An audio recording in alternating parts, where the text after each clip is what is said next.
Hi, welcome back to Storytime with Alex, reading Book 3 from Allbyon to Britannia, The Last Wizard by Brandy Pearson. Sebastian Jones, the last wizard of Old Albion, has gone missing, and Rose, Ruth and Miles, along with Father Joe, are heading to his flat in Hackney to see if they can find anything out. So, get comfy, here we go, Chapter 2, The Wizard's Flat and the Cemetery. It was strange to see Rose so nervous as we entered the tube train. Ruth and I sat on either side of her and occasionally held her hand, particularly when the train began to fill up. We had to make sure she didn't get separated from the rest of us when we had to change onto the central line at Holborn. She looked relieved when we emerged into daylight at Bethnal Green and set off up the road to Sebastian's block of flats. Father Joe had phoned Marco and told him we were coming, but had said nothing about who we were. We took the lift up to the top floor and walked down the corridor to Sebastian's flat. Father Joe knocked, and the door was opened by a short, muscly man with dark brown eyes and black, wavy hair. "Oh, hello," he said to my dad. "You're Steve, aren't you? You probably won't remember me. We met once in the pub with SJ. You were on your way in and I was on my way out. I'm Marco, and from the clerical outfit, you must be Father Joe." "I am indeed, and these are also Sebastian's friends, Miss Rose Cooper, Miles Burton and Ruth Mortimer." He shook hands with us all and we went in. As he shut the door behind him, Marco said, "Before we go any further, I need to tell you I know about the magic. I know SJ's a wizard, well, the wizard. I've never come across another. I had Father Joe's phone number, met Steve at the pub that one time, but he never said much about any of you. He once said he'd share his secrets with me, but couldn't share anyone else's, so I worked out there were other secrets. Still, something's happened, so I'm glad you're here." Father Joe said, "In that case, may I reintroduce Miss Rose Cooper, the last witch of Old Albion." Marco gave a little bow. "Sebastian told me there was a last witch, but never told me your name. I'm honoured to meet you." Rose looked pleased. "It's nice to meet someone with such good manners," she said. We looked around. A small hallway led into a living room, the room with the balcony we'd seen in Rose's scrying. Everything had been thrown about, and all the cushions and the back of the sofa and the armchairs had been ripped open, spilling stuffing all around. There was a bookcase. All the books were on the floor. To the left was the door leading into the kitchen. All the kitchen cupboards had been emptied onto the floor. One of the cupboards that had been fixed to the wall in a corner had been ripped off the wall. There were holes in the plaster where the fixings had been. There was also a gap where a breeze block had been removed from the wall. Had there been a secret place behind the cupboard? I reached towards it, but Rose called out, "Don't touch that!" She went over and passed her hand over the hole. She stood back. His book of spells was here. She looked around, but not at what could be seen, looking for something not visible. "The book is not here any more. That is what they were searching for. Someone has stolen it." "How did they get in?" Father Joe asked, "if the spell was on the door?" "It was," said Marco. "I had to say the words to get in, but I think I worked that out. They got in through the balcony door. He never bothered putting a spell on that. We're 12 stories up. He never thought anyone would get in that way." "How did they do it?" "Oh, well, I think I worked that out too. There's a flight of steps that lead up to a locked door onto the roof for maintenance. I went up to look at the door, and it's been forced open. Come and look." He led us out onto the balcony. "Look up there." It was just possible to see that there was a wire netting all around the roof, but above Sebastian's flat it had been cut and pushed outwards, leaving a hole. I reckon someone was let down from the roof, got in here, and opened the door from the inside. "When did you last see him?" Father Joe asked. "Last Friday morning. We had breakfast together at the cafe on the corner. He seemed to be a bit worked up about something, but he wouldn't say what was going on. I've known him a while now. I know there's no point asking. A man of mystery, SJ is." "Have there been any strangers asking about him recently? He got a letter. I wonder if there was some invitation. Maybe he went to meet someone that day. None of us has seen him since." "I'll have to think about that. There are always weird people around here. It's Hackney." As well as a small bathroom, there was a bedroom. It held a double bed with a black duvet cover and red sheets, a fitted wardrobe and a bedside table and a dressing table. The bedclothes were strewn about and the mattress ripped open. The clothes and shoes in the wardrobe had been thrown about and all the drawers pulled out. Then Father Joe took his diary from his pocket and stood in the entrance hall and spoke some words written there. And suddenly there was another door. This was a totally different room. The rest of the flat could have belonged to anybody, but this was a wizard's room. All the walls were fitted with bookshelves, and all the bookshelves were filled with books. There was a big old wooden desk with many drawers. There was a row of books at the rear, and above, on the wall, there was a notice board. There were also several piles of books on the floor. Next to the desk was a little table with glass jars full of coloured powders and strangely shaped glass containers, a bit like chemistry experiments. On the desk there was a laptop, an old-fashioned blotter, and a Fright Fest mug without a handful. Oh my god, I'll get this in a minute. And a Fright Fest mug without a handle full of pens and pencils. On the blotter there lay an empty used envelope. Father Joe stretched out his hand to pick it up, but Rose stopped him. She picked it up and examined it. It was addressed to Sebastian in a clear handwriting using a fountain pen and dark brown ink. The first-class stamp was franked from a post office in Edinburgh. The envelope was empty, and Rose now closed her eyes. I can sense Sebastian picking up the envelope and opening it, taking out a letter. Under that, I can sense someone writing the message, sticking on the stamp. Malice. She dropped the envelope back on the blotter. Whoever wrote the letter that was in this envelope did not mean Sebastian well. It was dated Wednesday, delivered Thursday, the day before he disappeared. Would Sebastian have realised they didn't mean him well? I asked. Not in the same way I would, but I would bet the spell he made when he was sitting on his balcony was to find out about the writer of this letter. So someone wrote him a letter from Edinburgh, which he received on Thursday. Is this a clue? Ruth asked. Not much of a clue, I said. Can we look on his laptop? Father Joe sat down at the desk and opened the laptop. He typed in a password. I was impressed how at home he was on a computer. He went to Recent Documents, and the top one was called For Father Joe. He clicked on it. Father Joe, if you're reading this, I got caught in the trap and I'm not as clever as I think. I got the letter, see below, and virtually smelled the ill will. But there was something else, a whiff, like a scent in the background, of true magic. Not from whoever wrote the letter, but someone else present in the room when it was written. I left the envelope for Rose. I'm sure she picked up the ill will. I haven't phoned or emailed any of you because I feel any message might be intercepted. This is worth the risk if there is the smallest chance of encountering true magic in Britain. I've been looking for it for more than 3 centuries.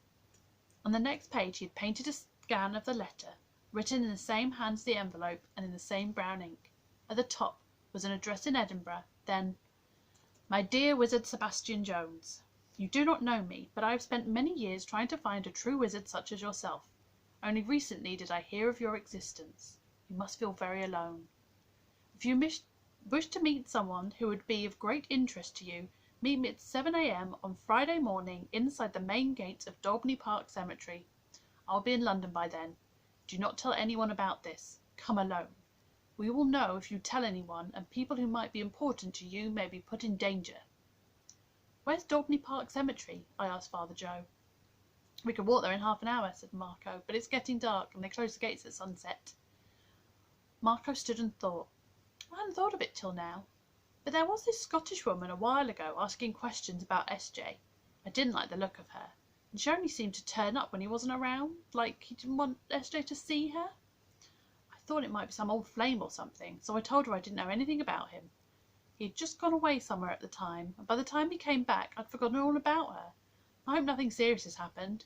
He always struck me as someone who could look after himself. Still, it's a dodgy place for a meeting. At this time of year, 7 in the morning must be when it opens. I think he thought he could look after himself, but perhaps for once he was wrong, Dad said. We need to go and look around. This strikes me as urgent. Who can make it tomorrow morning? I can, if you'd let me tag along. He saved my skin a few times. Dad looked at Rose and Father Joe. I think you should come with us. He's a good friend of Sebastian's. And I know the area. I might be able to help. I don't have any classes until the afternoon, said Dad. We want to come too, Ruth and I said together. Dad gave me a look, but then he shrugged. You've been mixed up in all this longer than me, Miles. If your mum agrees, you'll have to fake some kind of stomach bug tomorrow. Ruth, You'll have to tell your mum something." Home we went. Ruth phoned not long after we got home and told us she had managed to square it with her mother. We met at the tube station at 8:30. It was rush hour and even more crowded, but Rose was now so concerned about Sebastian that the crowds were not going to stop her. It was about 10 by the time we reached the cemetery where we had arranged to meet Marco. Daubney Park is a big Victorian cemetery with huge iron gates, opened every morning and closed at dusk. A driveway led up to a big stone monument with flower beds. It was not crowded, but 1 or 2 people walked past us into the cemetery. Marco told us they were probably cutting through to Church Street. No one took much notice of us, even when Rose started sniffing the grass next to the flower beds. She stood up, triumphantly waving something. It was one of the toggles from Sebastian's duffel coat. "Can you tell anything from it?" Ruth asked. "He pulled it off himself deliberately and dropped it so we could find it." "Can you sense anything from it?" I asked. She stood there for a moment, holding the little wooden toggle. "They're sticking a needle in me," she said. That's what he thought as he held the toggle. Then nothing else. It's a message for us, the only message he could leave. What does he mean? "I think it means that someone came up and injected him with something. I presume it knocked him out," said Dad. "That would explain how they could kidnap him without defending himself," said Father Joe. "I was hoping we were wrong, and that there was a happier explanation," said Rose, looking worried. "Where can they have taken him?"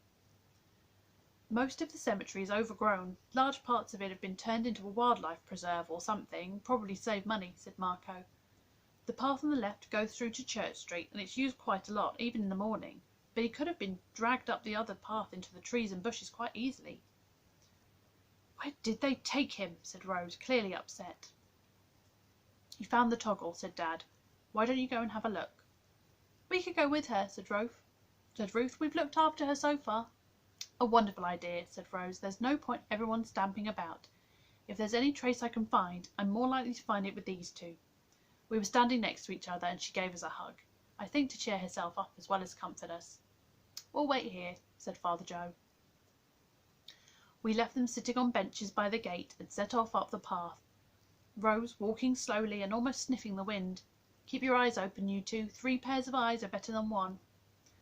I tried my best to be alert, but it was Ruth who stopped us after a while. "I think there's something down there." She pointed down a side path, almost choked with brambles. She went a few steps along the path and found something. I had no idea how she knew there was anything there. Rose followed her, and they both bent down. Over her shoulder I saw a tiny scrap of black cloth. Rose picked it up carefully and laid it against her cheek. "It's definitely from Sebastian's coat. He seems to have been asleep." "You know," I said slowly, "if you look up this path, lots of these brambles are dry and broken. I think someone has pulled the brambles over the path to make it look more choked up than it is." "So they took him up here," said Ruth. "Shall we follow?" "Let's be careful, just in case the kidnappers are spying on this path," said Rose. I had a pair of thick gloves in my pocket, so I went first, moving the brambles out of the way with gloved hands. Further up the path was clearer, but we proceeded very slowly, still looking for clues. It was a strange path, winding in and out of old graves, many with fallen stones and statues. Eventually the path petered out, but we could see by the bent twigs that people had pushed through some bushes, presumably taking Sebastian with them. "Let me go and look," I said. "Be careful, Miles," said Rose. As carefully as I could, I pushed through the bushes. They were mainly big old rhododendrons, and quite easy to get through. It wasn't long before I arrived at a wall. It must have been the original wall of the cemetery, but was fallen and crumbly, and there was a tall chain-link fence immediately beyond it. On the other side of the fence was a path behind a row of houses. For a second I thought I'd come to a dead end, but then I realised that there was a way through the fence. Someone had cut ties to the upright posts. I realised it had been pulled back to make a way through, then pushed back into place. I was about to put it back myself when I remembered that Rose could find things out by holding what other people had touched, so I went to fetch her. She came and laid her hand where the fence had been pulled back. Triumph, scheming, dark thoughts, old grudges and fell desires, and something else. Something I don't understand. She stood up straight, looking puzzled. We returned to the others sitting on the benches by the cemetery gates and told them what we had discovered. "So what are we going to do?" Marco asked. We can't go to the police. What are they going to say? Our wizard has been kidnapped. We can't even say why he went to the cemetery. But I know a lot of people around here. Maybe I can find something to help get him back. Well, said Rose, firstly, I think you should come with us and see where they took Sebastian out of the cemetery. Maybe you'll get some idea where they might have taken him. We all returned to the fence, and Marco led us through onto the path behind the houses. He looked to the right and to the left. To the right it came to a dead end, so we went left and followed the path along the cemetery fence until it turned a corner. The path went along the wall of the last house and came out onto a street. I know where we are, said Marco. Dead end that way, like the path behind the houses, but around this corner, he said as he led us along the road, is the Green Man. Rose looked a bit puzzled, but then we came to a Victorian corner pub with a green man painted on the sign. The landlord's a friend of mine, said Marco. I've spent many a good time in here. We stopped outside the pub and my dad looked up. Look, a camera. Do you think your friend would let us have a look at the tapes? What would we tell him? I said. We can't tell him our wizard's been kidnapped, can we? No, said Marco, but he worries about what goes on in this street with a cemetery wall on one side. It's a bit out of the way. Dodgy stuff goes on. That's why he had CCTV fitted. Would he have recordings from last Saturday morning? I know days. Would he let us look at them? Dad asked. Well, we probably won't tell him we're looking for a kidnapped wizard, but he worries about drug deals and stuff, especially along that bit of road by the back wall of the cemetery, so he keeps recordings for months. I think he'll show us, well, a couple of us anyway. Father Joe, shall we go and see if we can find out? Why don't the rest of us go back to Sebastian's flat? Rose suggested. We might have missed something before. It's not very far, is it? Marco gave us directions. Father Joe gave the key to Dad and off we went. The flat looked much as it had before, so we started to tidy up while Rose made a cup of tea. Perhaps we would find something as we worked. Seems an odd place to store his book of spells, I said, looking at the hole in the wall. There did not seem to be any way to get to the hole in the wall without pulling the cupboard off the wall. Rose was busy with the tea, and Dad was looking on the balcony, so only Ruth heard me. He's a wizard, she said. Who knows how he thinks? He's the only wizard we know, I muttered, but it didn't seem logical for him not to be able to get to his own book of spells. Rose called her to help her find biscuits. The door to his study was closed, but the spell had not been reapplied, so in I went. I looked idly around, and then went to sit down on the chair in front of his desk. I started to look at all the cards and things pinned onto the notice board. Mainly, there were bills to be paid, and some tickets in an envelope to see a band, and some postcards. One we had sent him when we'd gone on holiday to Spain. I wondered what he thought of the card that came from a country he could not visit. There was a little plastic bag pinned to the board with an old penny in it, like the one my dad had. There were various different pictures of Britannia he must have found online. On one pin there hung a key ring with a Lego model of Gandalf that made me smile. It reminded me of Sebastian dressing up as a wizard at Christmas. There wasn't a key on it, just a small blue box, a tiny model of the TARDIS. I was immediately drawn to it. I had to lift it off the pin. My dad came into the room, and I quickly put it in my pocket before he saw me. Even at the time, I wondered what I was doing. At that moment, Ruth's phone rang. It was her mother. That was when she found out that she had not told her that she was coming. That school had phoned her about something, which was when her mum found out she bunked off. Indeed, it was when we all found out she had bunked off. I think we were all a bit annoyed with her. It was hard when her mother didn't know what had happened to us and what we were up to. In the end, Dad said he'd go home with her now and talk to her mum, as he had to go anyway because he had to go to work himself. They were going to work out what to say on the tube.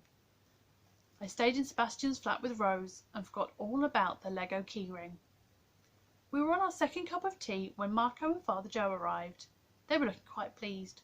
Rose made them a fresh cup of tea, and they told us what they had found out.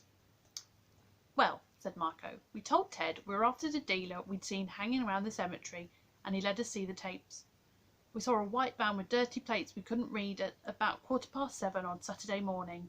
However, when the van got to the corner by the pub, we got a good look at the driver when he looked along the road. He was a weird-looking goth dude, and I remember seeing him hanging around our flats last week. There was a woman and a girl with him. Do you have any idea who he is? I asked. Marco didn't, but I know I've seen him before. I just need to remember where, said Father Joe, stirring his coffee. I've seen a photograph of him somewhere. No, I can't think of it now. We set off home not long after, so I didn't see Dad again until after dinner time when he got back from college. I excitedly told him what Marco and Father Joe had seen, but I could see that he was a bit fed up. In my excitement, I'd forgotten about Ruth. I'm sorry about Ruth, I said. I didn't know she hadn't asked her mum. What did you tell her? I could see he was not so much angry as uncomfortable. Ooh, where am I? Okay. Sorry, I'm scrolling down this on the computer and sometimes I just get lost. Dad sighed. Well, I really didn't want to lie to her. I suppose I'd hoped that Ruth would have done any lying for me, which is wrong.